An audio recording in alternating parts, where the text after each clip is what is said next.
안녕하세요. JM 메디컬 레시피 구독자 여러분, 오랜만에 라이브로 인사드립니다. 제가 해가 바뀌고 되게 바빴어요. 일단 첫째로 이제 미국 학회를 좀 다녀왔고요. 그리고 명절 전이기도 해서 이제 여러 가지 준비할 것도 많고 연초다 보니까 또 병원 정리할 일도 많고 해가지고 한 주 정도 건너뛰었는데 저를 잊진 않으셨겠죠. 오늘은 저희가 이제 조금 구조를 바꿔서 이제 올해부터 25년이니까 좀 산뜻하게 제가 선생님이 돼요. 이제 우리 JM 메디컬 직원들이 우리 학생이고.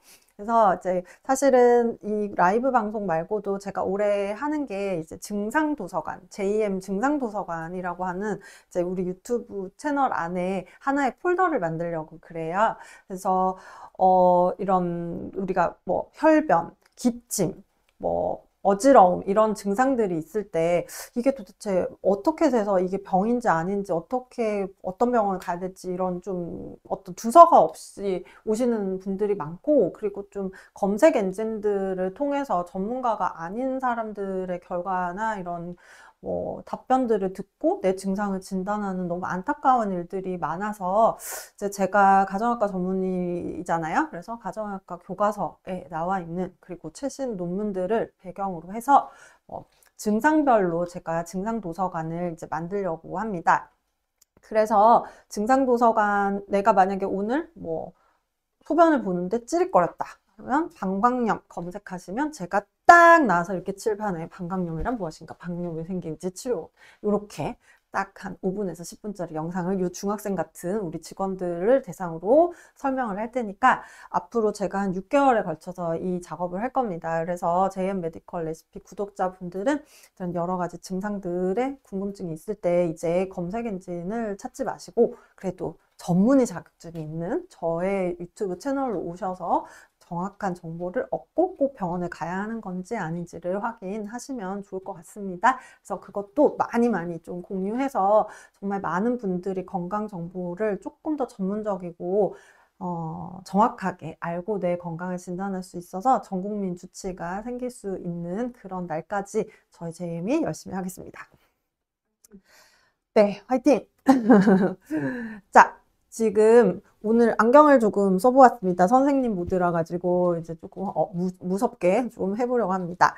오늘 제가 가지고 온 주제는 제목에서 보셨겠지만 제가 라스베가스 A4M이라고 하는 굉장히 큰 항노화 학회를 다녀왔습니다. 물론 다 영어로 되어 있어서 한 50%는 알아들었고 한 50%는 대충 때려 맞췄고 그래서 뭐 강의록 보면서 또 대충 이해는 했지만 그래도 정말 최신 직원들이 많았고, 그리고 이제는 정말 질병 치료의 단계를 넘어서 전 세계가 진짜 이제는 예방의학 그리고 노후가 너무 길어지고 있다는 것에 대한 많은 걱정들과 관심들이 의사들이 많았습니다. 그래서 결국 포커스는 오래 사는 것보다는 건강하게 웰니스, 그러니까 그것에 포커스가 된 강의들이 되게 많았어요.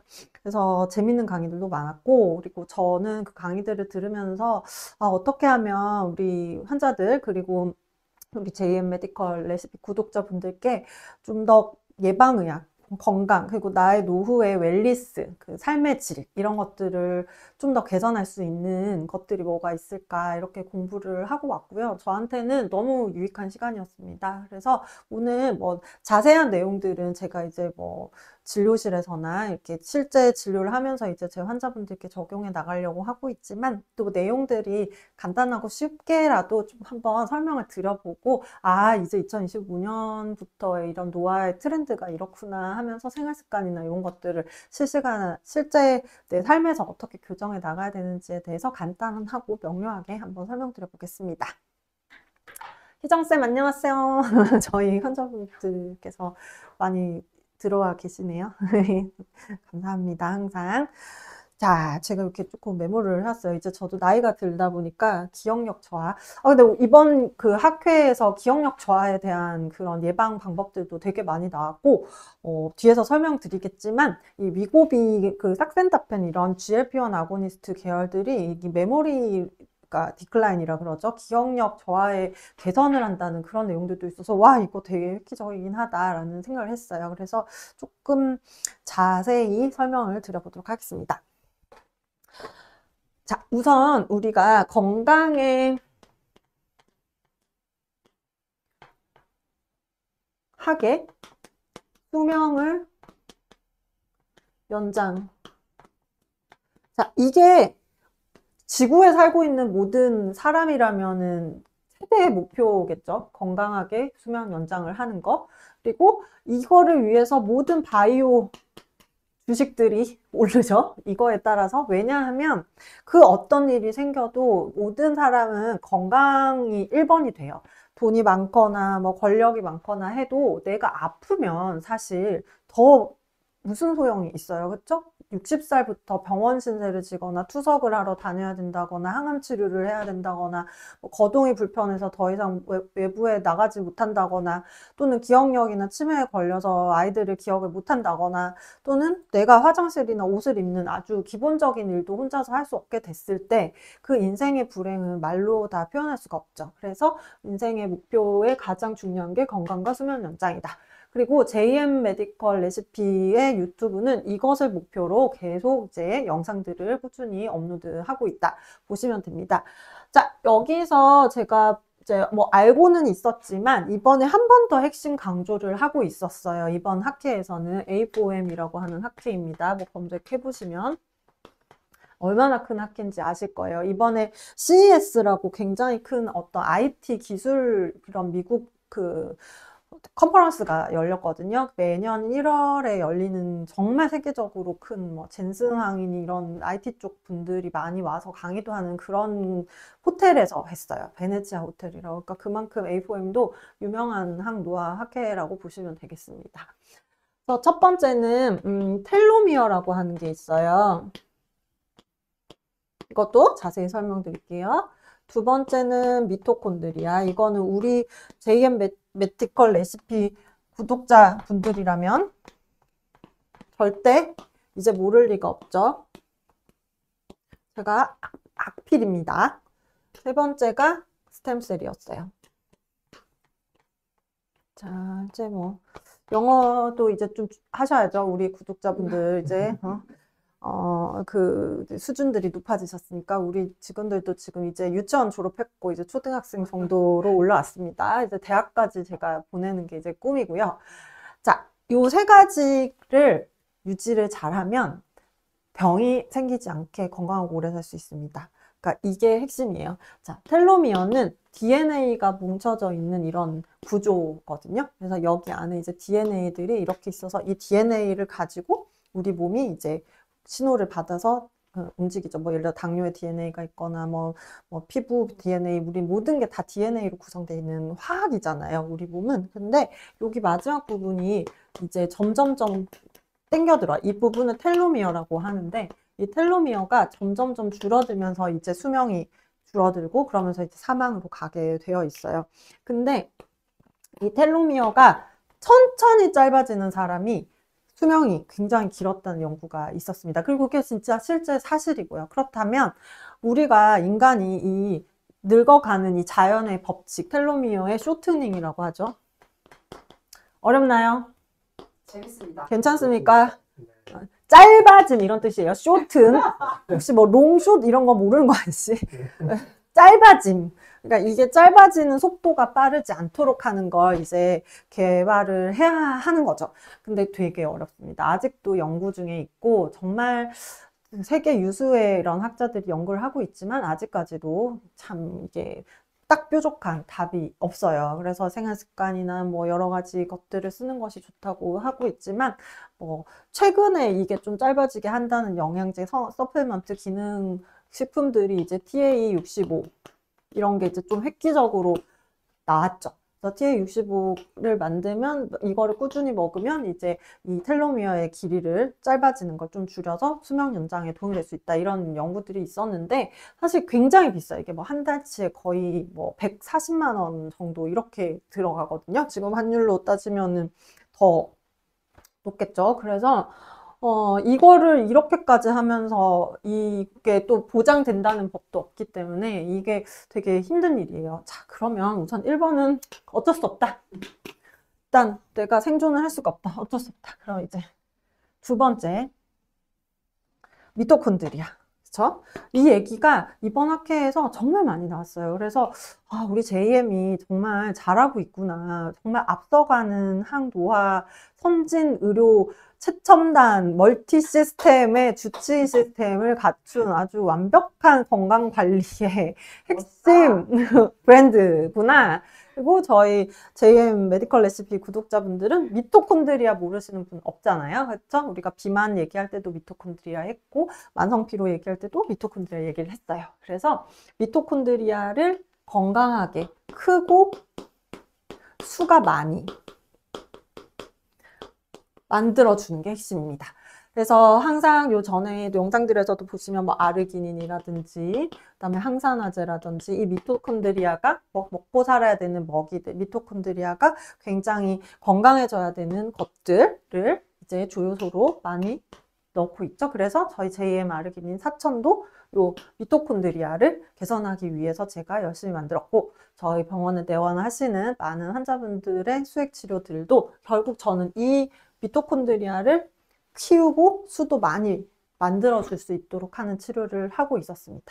그래서 저 스스로에게 박수를 쳤습니다. 강의를 하면서 정민이 잘했다 하면서 앞으로도 더 확신을 가지고 환자들에게 이런 치료를 해야겠다는 생각을 했습니다.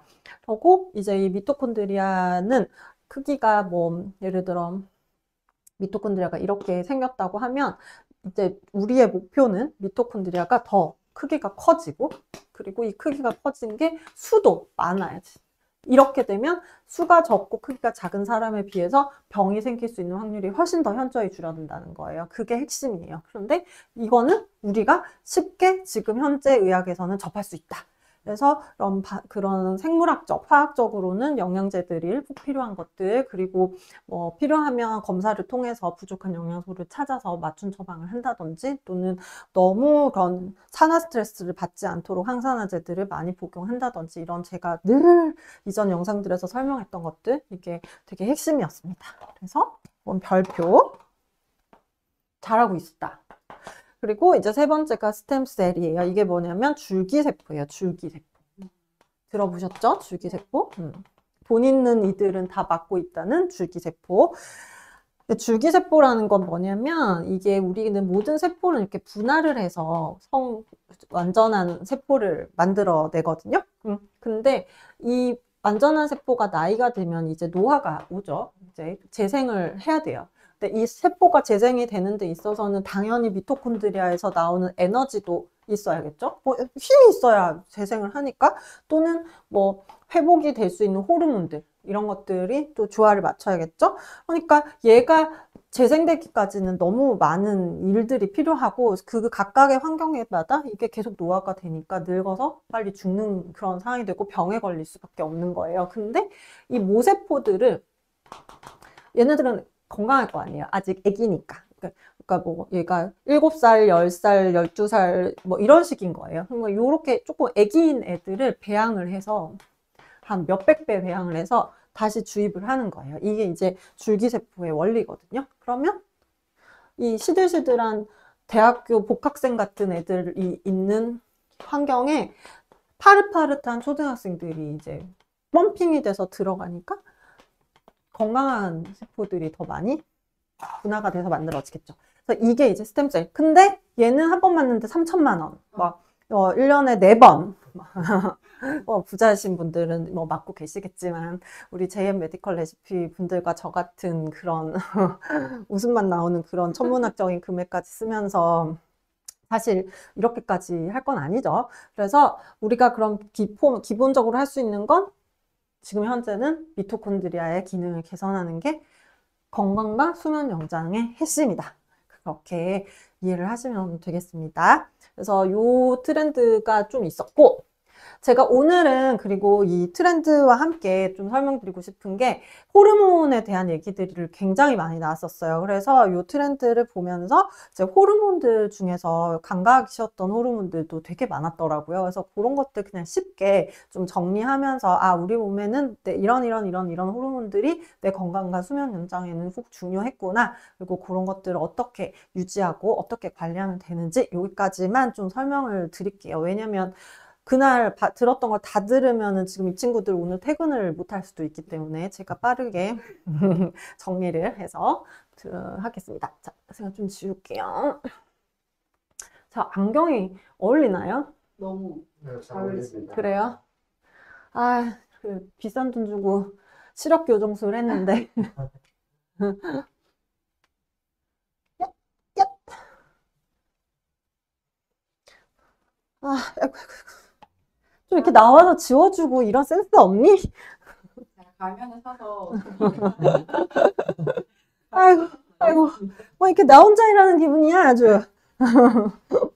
자, 이제 호르몬 영어 공부를 할게요. 제가 기억을 못할까봐 좀 적어왔어요. 자, 1번. 잘 아시겠지만, 갑상선 호르몬. 보이나요? 이게 지금 화면 보이나요? 글씨가? 좋아요. 그다음에 두 번째. 제가 악필이라 감성 호르몬. 그치? 잘 안 보이죠? 안 보일 것 같아. 이거 봐. 이거 칠판이 지금 뒤에 막 이렇게 안 깨끗하게 지워서 여성 호르몬 있어요. 그죠? 세 번째가 좀 진하게 쓸까? 유신 호르몬.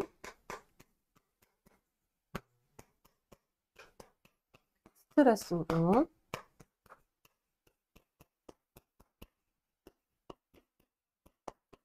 좀 진하겠지만 보이죠? 응. 네, 그리고 네 번째는 성장 호르몬.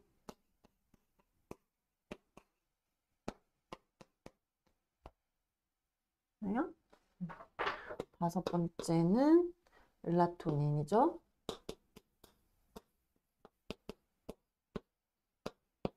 그리고 여섯 번째는 옥시토신 들어봤죠? 들어봤죠? 임신하면 나올 수 있는. 갑상선 호르몬 중요합니다. 자, 이렇게 뭐 그것보다 더 많은 호르몬들은 많지만 기본적으로 이제 제가 제 환자들의 건강과 수명 연장, 노후의 건강한 삶을 위해서 한 요 정도는 제가 잘 지키고 케어해야겠다. 요 정도 균형은 좀 잘 맞춰주면 제 환자분들이 또는 우리 메디컬 레시피 구독자분들이 조금은 더 1%라도 제가 도움을 줄 수 있지 않을까 해서 이렇게 정리를 해서 가져와 봤습니다. 갑상선 호르몬은 이제 그러니까 보통 나이가 들어가면 우리가 지금 노후를 얘기하는 거잖아요. 뭐 질병을 얘기하는 게 아니에요. 갑상선 기능 저하증, 갑상선 기능 항진증 이런 질병의 단계를 얘기하는 게 아니라 지금 기본적인 내 갑상선 호르몬이 나이가 들어가면 갈수록 사실 저하로 가는 경우가 더 많아요.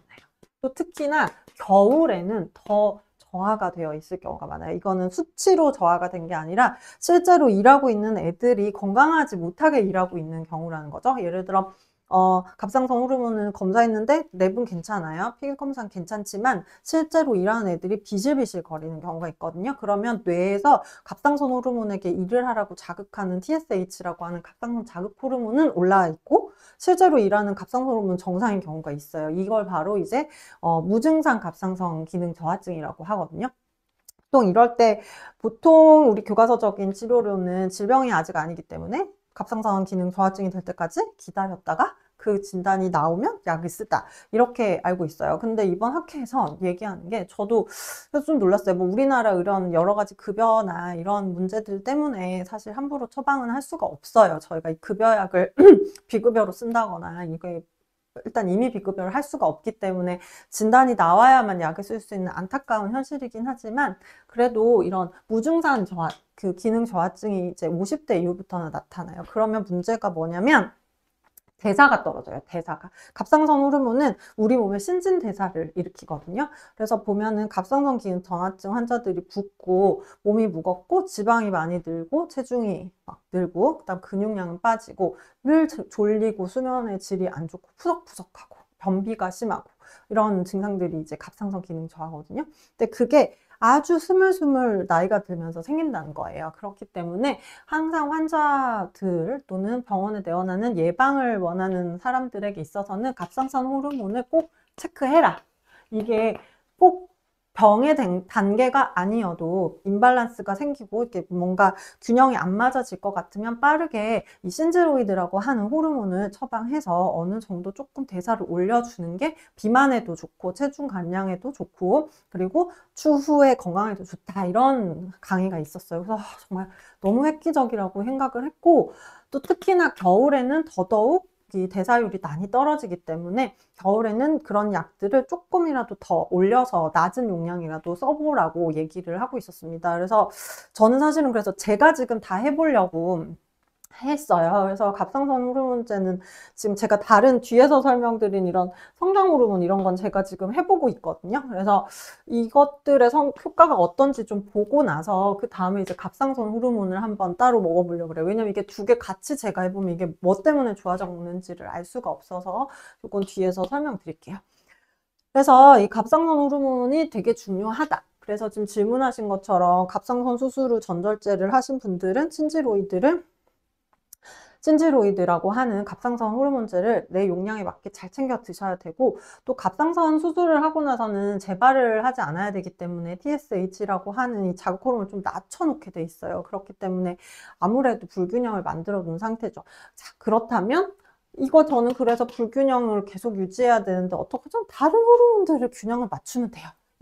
이거 없다고 해서 못 사는 건 아니거든요. 내가 어쩔 수 없이 이게 지켜질 수 없다. 뭐 예를 들면 유방암 환자들은 여성 호르몬이 아주 장기적으로 보충되지 않잖아요. 그러면 다른 것들로 커버를 하면 돼요. 우리 몸은 그렇게 돼 있어요. 근데 그게 다 안 되면 이제 병이 생기는 거예요. 그래서 어떤 특정 호르몬이 하나가 없다 해도 문제가 되는 건 아니죠. 알아들었습니까?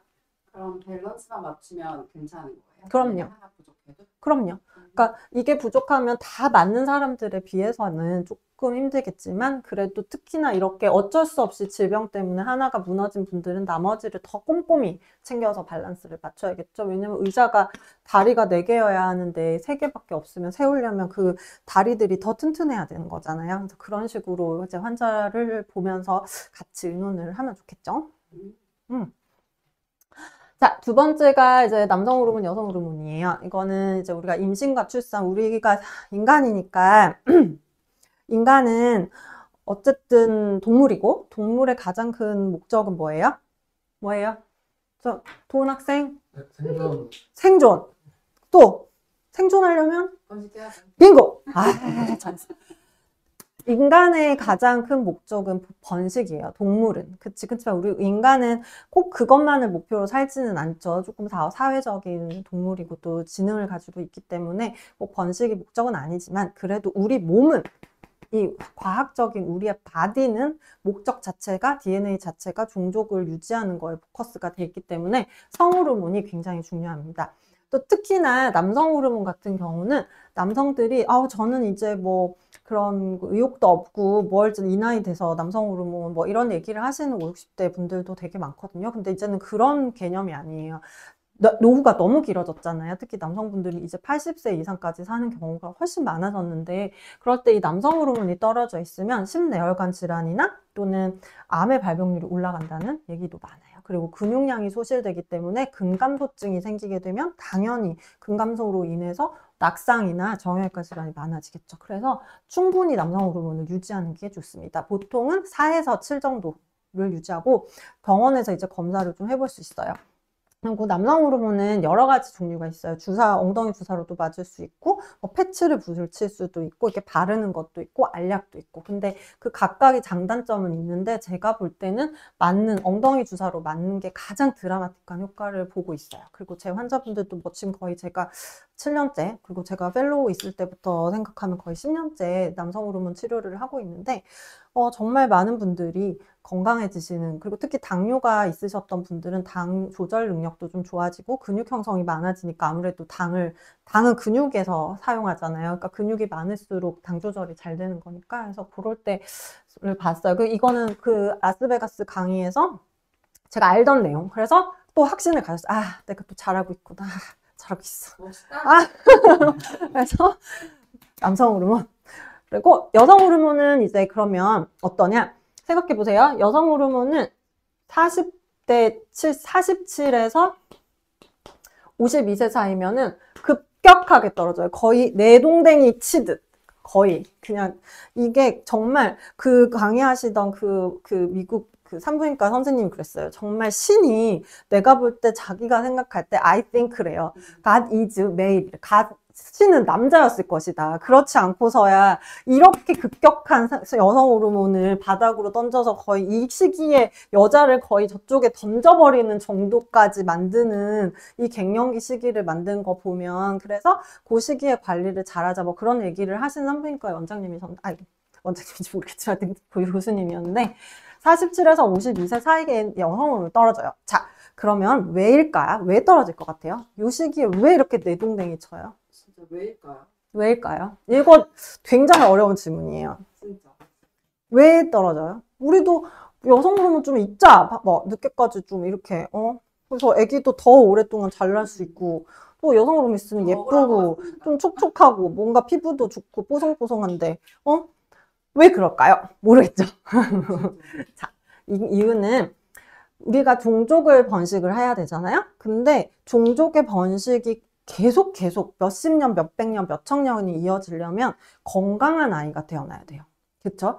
건강하지 않은 DNA를 가진 아이들이 자꾸 태어나면 그 종족은 멸망해요. 그래서 공룡도 멸망했잖아요. 그러니까 그런 식으로 멸망을 하지 않으려면 여성의 출산의 나이가 젊어야 DNA가 건강해요. 그러니까 47세 이후에 임신을 해버리면 DNA가 굉장히 안 좋게 태어날 수 있는 거예요. 그러니까 건강한 아이가 출산할 수 있는 확률이 굉장히 낮아요. 특히 뭐 예전에는 제가 학교 다닐 때 배웠을 때는 33살 이상이면은 여자분들은 이제 유전자 검사를 임신할 때 하도록 되어 있었어요. 거의 이건 족보처럼. 근데 지금은 이제 출산 연령이 좀 뒤로 가기도 하고 생명의 연장도 많이 늦어져서 뒤로 가긴 했지만 어찌됐건 40대 이후에 임신 자체가 태아에게 그렇게 건강한 유전자가 갈 수 없다는 거예요. 그래서 신이 내동댕이 치는 거예요. 너 지금 임신하면 이 인류가 멸망할 수도 있다. 그래서 몸도 위험하다. 임신할 때. 그렇죠. 증상, 빙고. 그리고 특히 말한 것처럼 여성의 임신은 여성의 생존에 굉장히 불리한 거예요. 그거는 진짜 많은 남자분들이 아셔야 되는 거예요. 여성의 임신은 정말 여자가 생명을 거의 걸다시피 하는 만큼 엄청난 사건이거든요. 그러니까 모든 호르몬이 변경되고 그 정도의 그 임신이라고 하는 게 위험하고 그 목숨을 걸고 아이를 낳는 거예요. 그러니까 이제 모성애는 있지만 부성애는 없다. 그래서 그렇다. 그래서 여성 호르몬은 우리 모든 사람이 47에서 52세 사이에 떨어져야 됩니다. 그쵸? 여기 있으면 안 돼요. 더 계속 나오고 있으면 임신은 안 하더라도 여성 호르몬 때문에 유방암이나 자궁 내막암의 발병률도 더 올라가겠죠? 그러니까 무조건 내동댕이 쳐요. 그래서 이 시기에 재환자분들이 대부분인데 굉장히 힘들어요.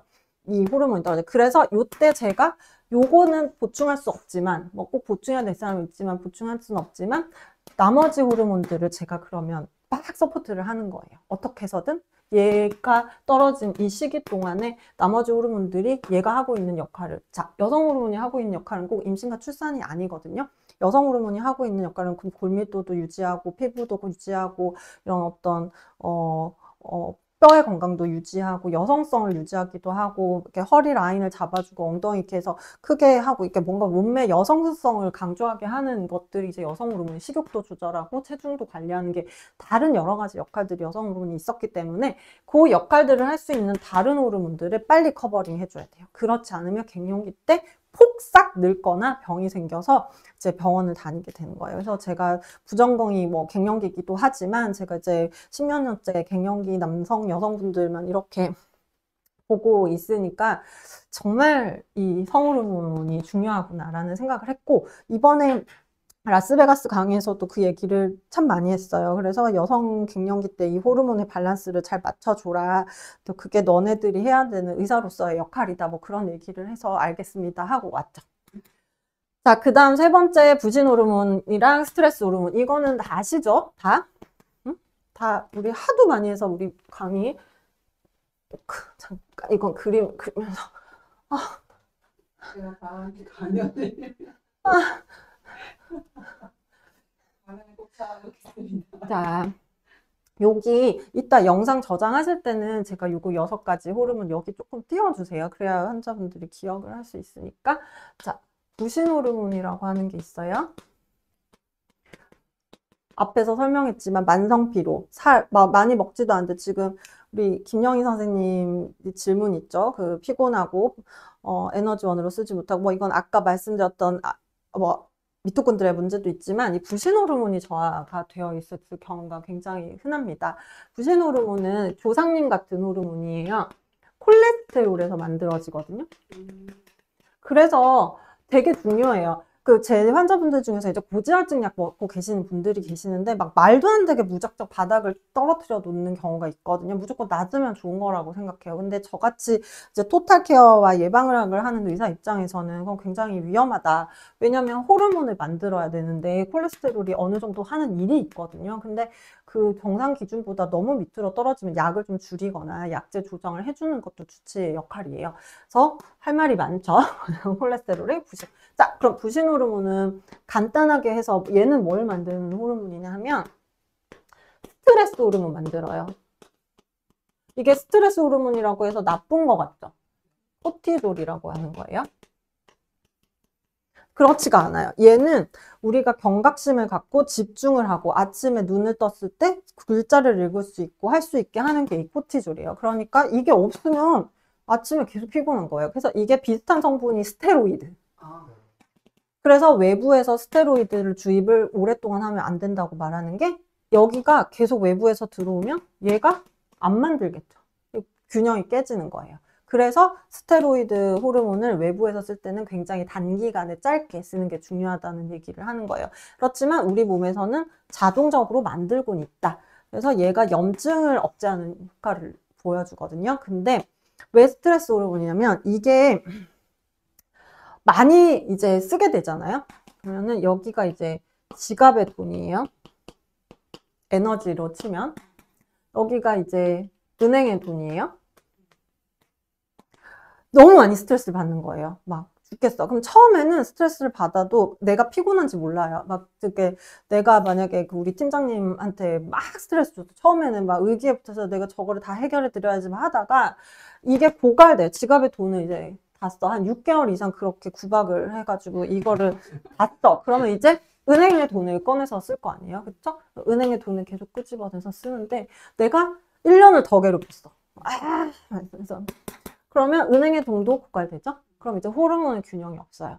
이렇게 되면 호르몬의 균형이 깨지면 질병, 암, 그쵸? 그래서 이 스트레스 호르몬과 부신 호르몬은 굉장히 암이나 비만에 중요한 거예요. 그래서 이 불균형이 깨진 상태를 굉장히 오래 두면 환자들은 병에 걸려요. 그래서 그걸 미리미리 캐치를 해서 그 환자에게 이 부신 호르몬을 보충하던지 아니면 이 스트레스를 받고 있는 이런 교감신경을 좀 관리를 해주던지 그런 게 필요하죠. 자, 그리고 이제 여기서 이쪽으로 가는 게 이제 뭐냐면 남성 호르몬. 대단하죠? 응? 여성 호르몬. 재밌어요? 응. 난 힘들어요.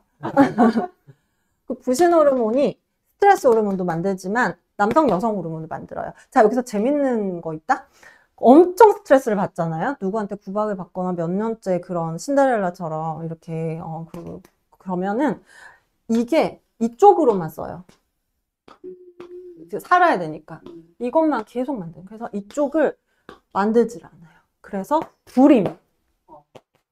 불임의 가장 큰 이유 모를 원인이 이 스트레스. 그래서 부신 호르몬이 이쪽 그걸 뭐라 그러냐면 영어로는 코티졸 스틸이라 그래요. 이거 어렵죠? 코티졸이 훔쳐갔어요. 성호르몬을. 그래서 미국에서는 이 코티졸 스틸을 굉장히 예방의학에 있어서 중요하게 생각을 해요. 그래서 지금 이게 너네는 스트레스 없잖아. 나 같은 대표가 어딨어. 그치? 이게 스트레스지. 그래서 이렇게 스트레스를 받으면 이쪽을 만들지 않아서 성기능 저하 그리고 불임 이런 것들이 생깁니다. 그래서 이제 아까 말했던 성호르몬과 부신 호르몬과 스트레스 호르몬은 이런 기전이다. 더 자세히 설명하고 싶지만 지금 이제 또 저도 퇴근도 해야 되고 하니까 이렇다. 야, 아이고. 오늘 8분 그만하시는 아이고. 나 지금 아침 7시부터 지금 출근해가지고 왜 그래 하고 영상 찍고 정말 몸이 깨어도 한번 조정 좀. 아이고. 자, 아까 뭐였지? 그 다음에. 아, 큰일 났다. 뭐였지? 뭐니? 순서가 성장 호르몬이었나요? 네, 성장 호르몬. 네, 그다음에 멜라토닌, 네. 그다음에 60분. 자, 성장 호르몬.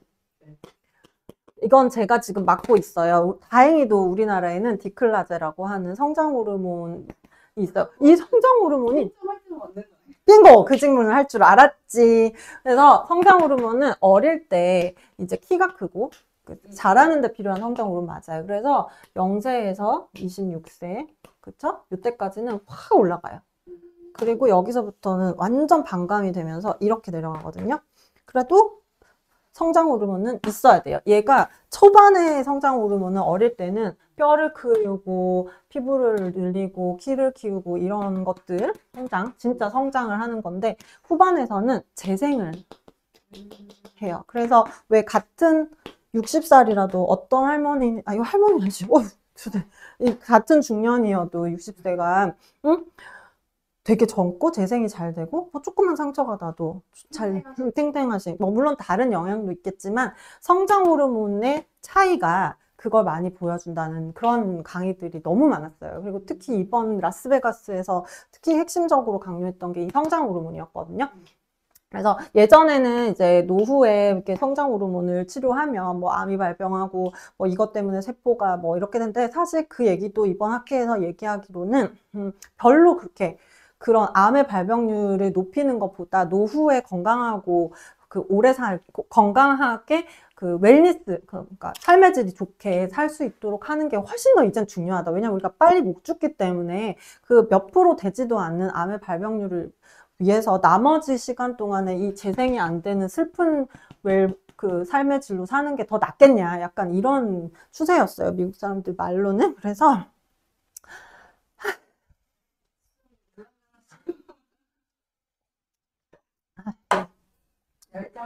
열정 페이 좀 주세요. 그래서 저는 우리 환자들이 이쪽으로 갈 수 있도록 이제 성장 호르몬을 나이가 들수록 올려줘야겠다. 재생이 중요하니까. 그래서 우선은 이거는 디클라제 상품명이고 하나밖에 없어요. 네, 이거밖에 없고 저는 그래서 이거 복부에 맞아요. 복부에 일주일에 한 번. 그래서 한 10번에서 20번 저는 일단 맞아보고 성장 호르몬 검사를 해보려고 해야 돼요. 제가 지금 학교 다녀오는 때부터 바로 맞았으니까 한 달 정도 맞은 것 같아요. 그래서 한 3달 맞아보고 이거는 IGF-1이라고 하는 수치를 확인해요. 저는 이 정상 수치가 140이라고 알고 있었거든요. 근데 우리 미국에서는 400까지 유지하래요.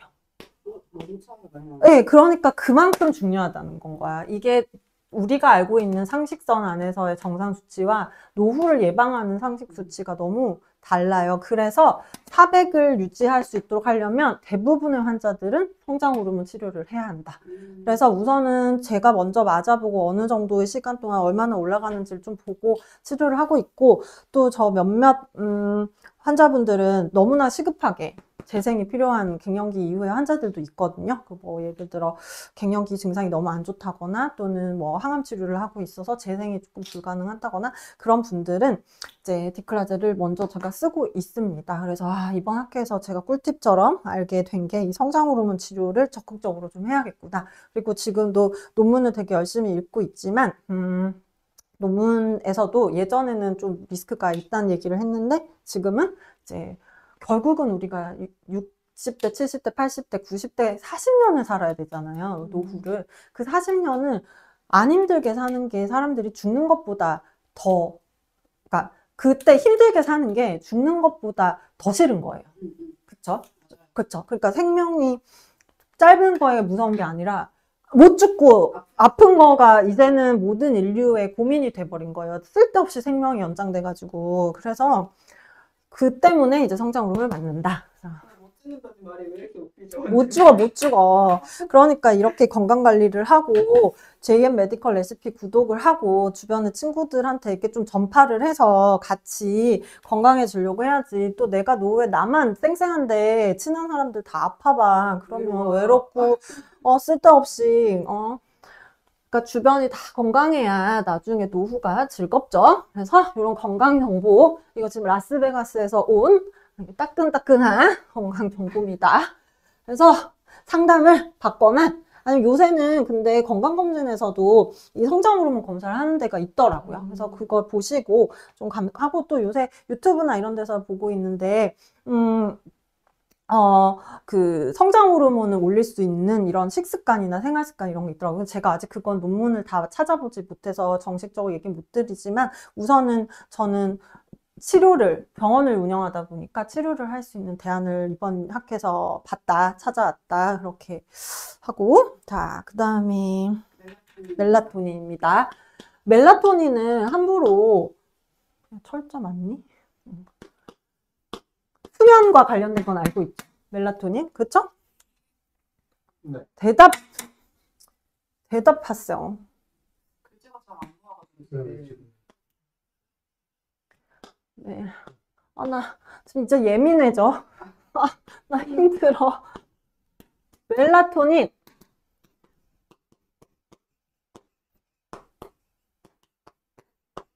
자, 됐죠? 멜라토닌은 이제 뭐 미국에서 사와가지고 수면의 질이 안 좋을 때 드신다거나 막 5ml, 10ml 막 이렇게 드시는 분들이 정말 많거든요. 물론 중요하다고 얘기해요. 멜라토닌이 미국 학회에서도 멜라토닌이 되게 중요하고 밤 사이 특히 2am에서 4am에 멜라토닌의 농도가 높아야 한다. 이런 얘기가 많았어요. 그러니까 결국 멜라토닌은 논렘 수면이라고 하거든요. 푹 자는 거. 그러니까 정말 꿈도 안 꾸고 자는 수면 있잖아요. 이 수면이 결국 요 사이에 들어가야 멜라토닌이 우리 몸에서 많이 나온다 그랬어요. 그러려면 앞에 렘이라고 하는 꿈꾸는, 그러니까 얕은 잠, 깰 때 얕은 잠. 이게 수면이거든요. 그러니까 이게 보통 얕은 잠이 한 2시간에서 3시간 간다 쳐요. 그러면 못해도 11시 전에는 자야겠죠? 그리고 4시에 이제 하면 여기서부터 이제 한 2~3시간은 그러니까 결국은 푹 자는 시간이 요 사이에 껴야 된다는 거예요. 그러면 우리 몸에서 멜라토닌이 충분히 형성이 된다. 근데 이렇게 이 시간에 푹 자는 사람이 몇이나 되겠냐고요. 나도 못 그러는데. 그러니까 이제 멜라토닌을 이제 요 시간에 복용을 자기 전에 먹는다. 근데 그 용량 자체가 그렇게 높으면 안 돼요. 보통은 한 0.5에서 매일 드실 거라면 그렇죠? 0.5에서 3ml. 수면의 질에 따라서 의사랑 상의를 해서 이 정도는 드시는 거예요. 근데 너무 고용량을 쓰면 문제가 뭐가 되냐면 이게 그러니까 우리 몸이 되게 재밌어요. 그 멜라토닌은 이 노란 건 잘 보여요? 네. 멜라토닌은 트립토판이라고 하는 아미노산에서 만들어지거든요. 트립토판은 세로토닌을 만드는 전구체예요. 세로토닌은 알죠? 행복 호르몬. 그쵸? 행복 호르몬. 그래서 요게 떨어져 있으면 음식으로 기분 보상한다고 제가 옛날에 비만약 설명할 때 아주 많이 얘기했어요. 그 다음 단계가 멜라토닌이에요. 이렇게 만들어져요. 근데 외부에서 멜라토닌을 막 10ml씩 집어넣었다 쳐봐요. 아까 똑같죠? 얘가 이걸 만들겠어요? 안 만들죠. 외부에서 들어오는데 얘가 뭐하러? 쓸데없이. 그러니까 세로토닌, 트립토판이 없어지니까 멜라토닌을 너무 과고용을 하면 이런 부작용이 생길 수 있어요. 그러니까 아주 낮은 용량으로 적당히. 그리고 내가 시차 때문에 고생한다. 그 정도면은 정말 0.2에서 1ml 내로 드셔야 돼요. 그러니까 이거를 좀 용량을 제 환자분들이 너무 멜라토닌을 광신하시는 분들이 있는데 이것도 이번에 학회에서 배운 내용이기도 하고 그래서 조금 만약에 멜라토닌이 필요하신 환자들이 있으면 얘기를 좀 해드려야겠다. 그리고 멜라토닌이 이 시간에 잔다고 해도 언제 안 생기냐면 전자기기를 오래 보고서 잤을 때 그러니까 보통 자기 전에 핸드폰 보고 그런 경우 그 다음에 꽉 끼는 옷 이렇게 뭐 잠옷이 꽉 끼거나 여성들 같은 경우는 이렇게 속옷들이 꽉 끼잖아요. 이렇게 프레셔가 되는 것들을 끼고 자면 멜라토닌 형성이 잘 안 된다 그래요. 그리고 안타깝게도 한 가지 더는 술이 멜라토닌 정말 슬프게도 그래서 먹었을 잘 자는 것 같았는데 아니었군요. 렘수면을 자는 거예요. 술은. 그래서 꿈도 많이 꾸는 거지. 이렇게 깊은 잠을 잘 수가 없는 거예요. 그래서 이렇게 기억을 하시면 됩니다. 더 자세한 내용이 있을 수 있죠. 자, 그 다음에 제가 설명할 게 옥시토신이죠.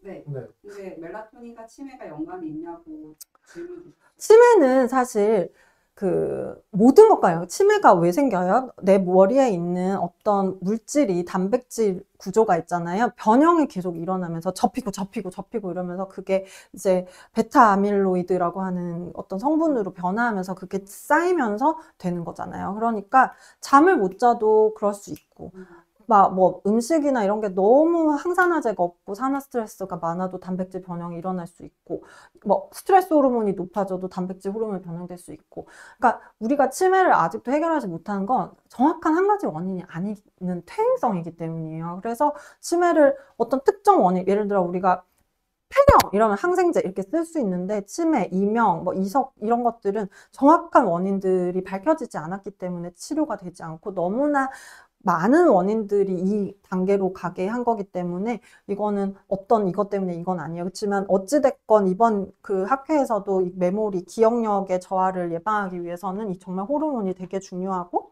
호르몬의 균형을 맞추고 항산화제를 많이 쓰고 미토콘드리아의 기능을 유지하고 이런 것들이 메모리 디클라인이라 그러거든요. 기억력 저하에 도움이 될 것이다 라는 얘기를 했어요. 옥시토신은 사실은 지금 우리 구독자분들이 이렇게 지금 당장에 우리가 치료할 수 있는 그런 것도 아니고 뭐 남성 호르몬을 여성에게 치료하는 그런 얘기도 있었어요. 뭐 남성 호르몬 여성에게 치료하면 여성들의 근육량이 형성이 되고 아주 소량 치료를 했을 때 이제 갱년기 이후에 이제 어떤 남녀 그러니까 부부 생활을 하시는데 불편감을 조금 해소할 수 있다. 뭐 이런 얘기들도 많이 있었고 옥시토신은 어쨌든 행복 호르몬이에요. 그래서 뭐 그러니까 미국이니까 이제 좀 적나라하게 막 영어로 얘기는 했는데, 이게 남녀가 사랑을 나눌 때나, 뭐, 또 아기를 안고 있을 때 이런 정말 진심 어린 사랑을 할 때 나온 게 옥시토신이라고 해요. 그래서 그 옥시토신이 행복 호르몬이고, 걔가 이제 재생과 회복을 도와주는데 굉장히 중요하다. 그런 얘기가 나왔었습니다. 근데 이건 뭐 저희가 실질적으로 뭐 임신과 출산이 아니니까.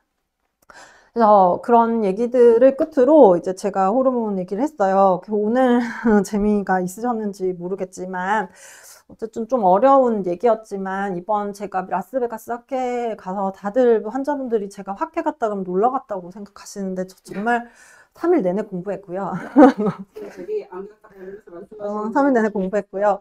정말 제가 25년도에 많은 것들을 제 환자들과 그리고 제 구독자분들에게 건강한 정보를 알려드리고 싶어서 갔다 온 거고 저 그만큼 보람도 있었습니다. 그래서 올해는 전 조금 더 나아진 주치의가 돼서 JEM 환자분들 그리고 저희 원장님들께도 좋은 지식을 전달하고 우리 후배들에게도 좋은 정보를 전달하도록 하겠습니다. 그리고 전 국민이 주치의가 생기는 그날까지 우리 JEM은 열심히 또 달려가겠습니다. 길고 지겨우셨을 텐데 어쨌든 구독해주시고 끝까지 시청해주셔서 너무 감사하고요. 저희 이제 예쁜 직원들이 오늘 밤을 새서 요거 편집해가지고 내일 아침에 업로드를 잘 해놓을 테니까 요 좋은 정보들 주변에 좀 같이 공유해 주시면 너무 감사하겠습니다. 그리고 아직도 구독 안 하고 계신 분 없으시겠죠? 구독, 좋아요, 알림 설정 부탁 좀 드려보겠습니다. 네, 끝까지 봐주셔서 감사합니다. 그리고 다음번에 저희가 라방 시간을 조금 바꾸려고 그래요. 그래서 아마도 매주 월요일 5시, 그쵸? 원장님 5시에 하시는 네, 그래서 매주 월요일 5시에 이제 좀 하려고 해요. 저도 애가 있고 가정이 있는 사람이라 이렇게 늦은 시간은 이제 좀 힘들고, 항상 매주 대신에 빠지지 않고 열심히 하려고 생각을 하고 있으니까 그 시간에는 조금 맞춰서 올해는 들어오셔서 건강 공부 잘 하셨으면 좋겠습니다. 감사합니다.